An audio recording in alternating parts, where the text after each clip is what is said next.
Greetings, Mr. President. I know you're a busy man, probably the busiest man on the planet as I speak. But sir, I'm hoping to be able to steal or borrow a couple moments of your time. There's some things I would love to be able to tell you.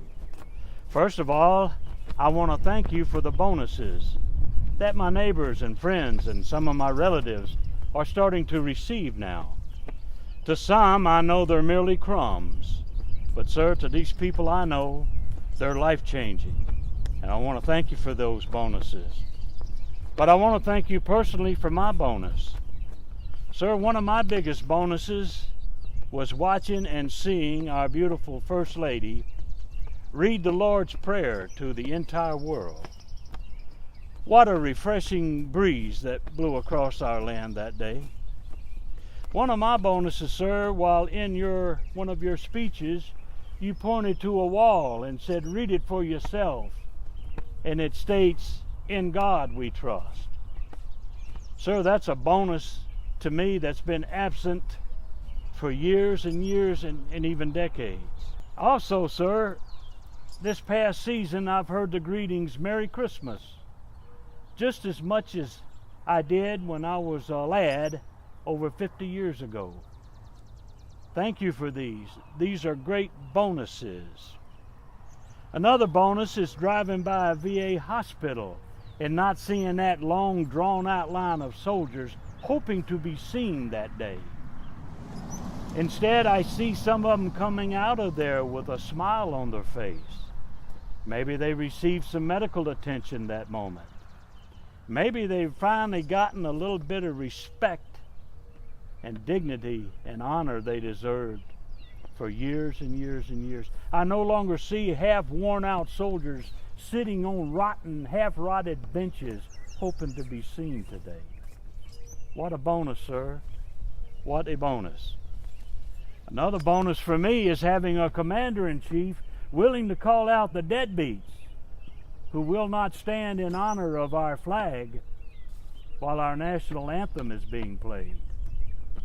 I won't tell you, sir, what I'd have thought of you had you said nothing. Another big bonus for me is having a president and vice president going across seas and not bowing to anyone, not kissing their hand, foot, or any other part of their body. I'm proud and to acknowledge these as bonuses, not having a president or vice president apologizing for me. Me and other Americans, we're able to do that ourselves when the need arises. That's an important thing for me. And another one is, how about all these jobs coming back to our country? Sir, I've worked in the automobile factory for 32 years. I've seen a lot of factories close up. And how about the Oldsmobile line? It's no longer with us at all. Why? Because of ungodly regulations. So what a bonus it is every time I hear you've gotten rid of one more of these ungodly things that have caused so many families to lose work, lose hope, go bankrupt, resort to crime, and even suicide.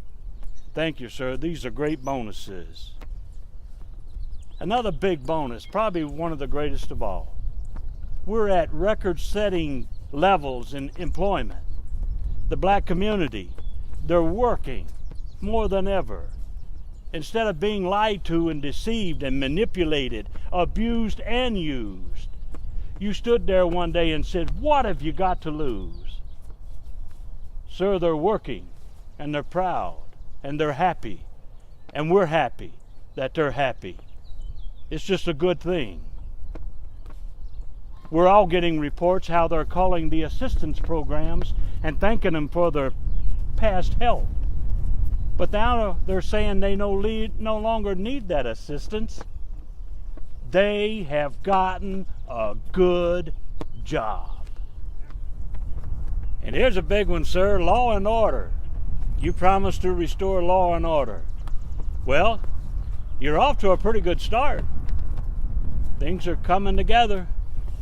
But sir, when you promised to drain that swamp, you had no idea how big that stinking thing was.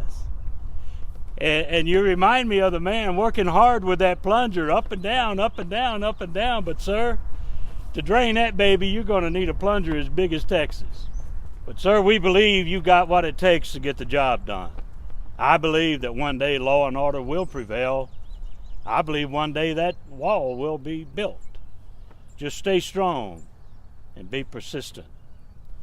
You remind me of a lion with his back against the wall.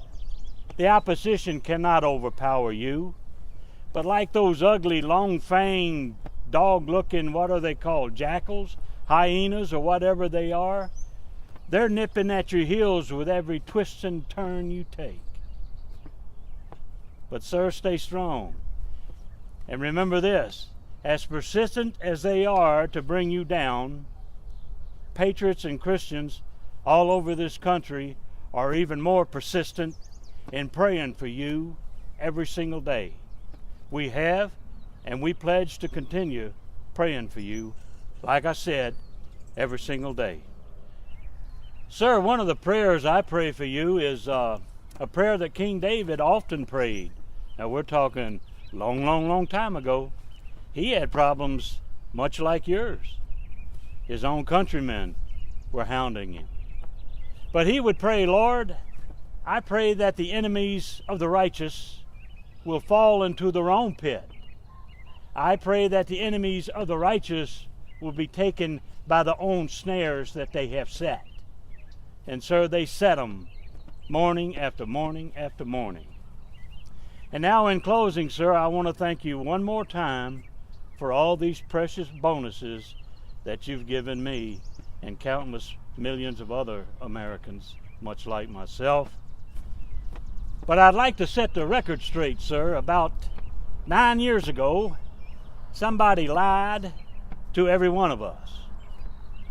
They said that the United States of America was no longer a Christian nation. Well, I want to remind him that as long as there is a remnant of God-fearing, God-loving, sin-hating, blood-bought Christians in this country, the United States of America will always be a Christian nation. Thank you, sir, for your service. God bless you, and with each day and every step you take, I pray that you'll feel the hand of God resting on your shoulders.